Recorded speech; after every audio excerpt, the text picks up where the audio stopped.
Значи, прво, Македонија е земја со рекордна сиромаштва.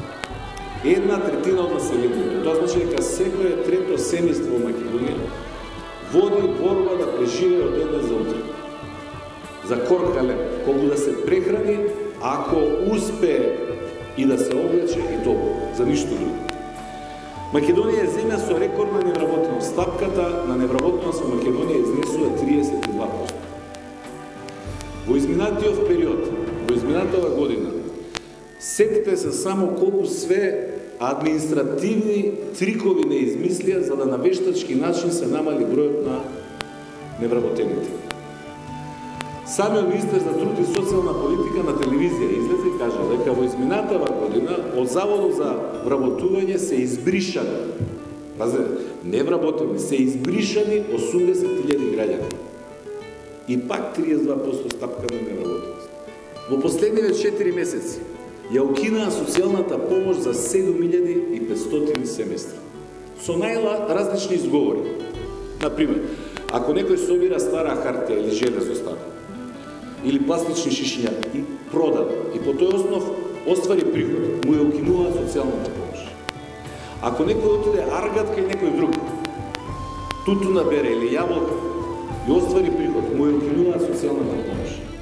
Во истиот овој период, само да ве подсетам дека цените, официјалните податоци, цените се зголемија. На струјата за 45%, на дрвата за грејење 60%, во Скопје патното 100%, на бензините и нафтата 45%, на шеќерот 30%, на зетинот 45%, на левот 25%.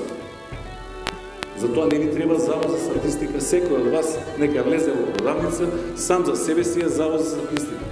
Кога ќе треба да платите сметка за струја или на бензинска да наточите бензин, вие сте завод за статистика. За толку во овие 6 години секој наш човек, секој граѓанин, сите ние сме осиромашени. За толку е поскап живот. Работава не чини. Нашиот народ има една изрека: Господа чува ветер, кога што ја работи ќе биде бетер.